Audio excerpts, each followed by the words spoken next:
Hi there guys, how you doing? Welcome back to the channel. I hope you're all keeping well. In today's video I just wanted to have a quick chat about Ole Gunnar Solskjaer and what Manchester United do with him.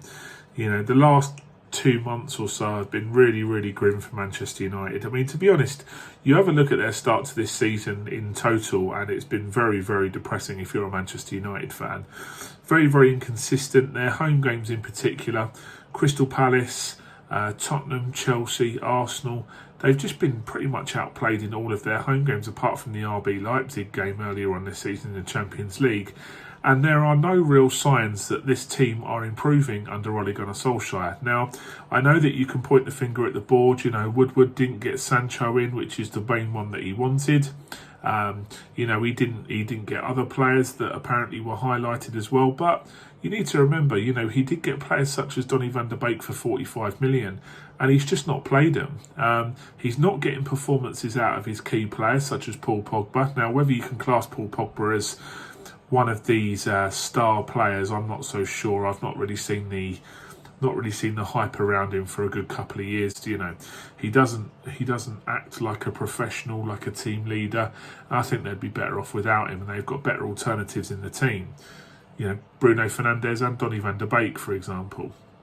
You need to have a look at Harry Maguire as well. I think that the Harry Maguire situation is very troubling, actually. I feel really sorry for Maguire. He's clearly not in a state of mind to play football after what happened in the Greek islands. I think it was Mykonos that he went to in pre-season, and obviously he got into an altercation with the police and he got arrested, and you know, his performances for England as well, he's just not been in a very good state of mind. And I just wonder whether it's good man management for Solskjaer to keep playing him through that despite him being so off the pace. Just need to have a look at the way he marshalled that defence last night away to Istanbul Başakşehir. I'll put the pictures up now regarding the defensive, I wouldn't even call it a line, the defensive setup at the corner, which Man United threw everyone forward for.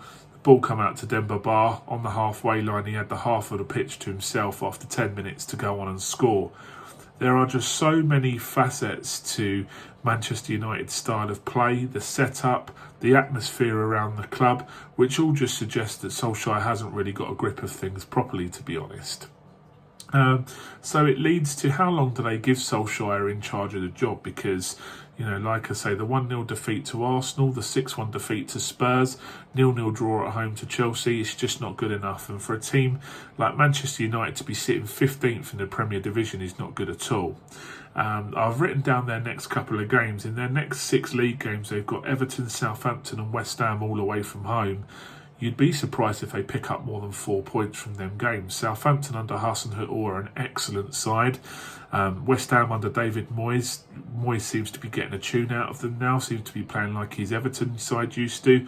And with Carlo Ancelotti at Everton, you know you're going to get a game. You know, they'll be very hard-working, disciplined, coordinated, organised, all the words, all the adjectives you want to use. You know that you're going to get that from an Italian manager at Everton. So, you know, if Woodward does decide to pull the trigger on Solskjaer, which I think is becoming more and more inevitable as each game and each performance passes, who do they go for? Well, the obvious one is Mauricio Pochettino. Obviously, he was very impressive, very well spoken on Monday Night Football on Sky Sports with Jamie Carragher and David Jones on Monday night. And, you know, the fact that he hasn't taken another job, you know, since the Spurs job which he was sacked from last November screams to me that I think he's waiting out for a big English job. Talk of him replacing Pep Guardiola at Manchester City at the end of this season has been mooted, but I think that those rumours about him being linked with Manchester United time and time again will eventually bear fruition. I think he might end up there by the end of the season. Now, Manchester United can't afford to write off another season. You know, they finished top 4 last season, which was a great achievement. But I think that for Solskjaer, 15th place, if they don't get to the top half of the table within the next month or so, he's in big trouble. And I think that they will pull the trigger and get Pochettino in sooner rather than later. The other candidate, of course, is Max Allegri, the ex-AC Milan and Juventus manager, who's won numerous Scudetto titles.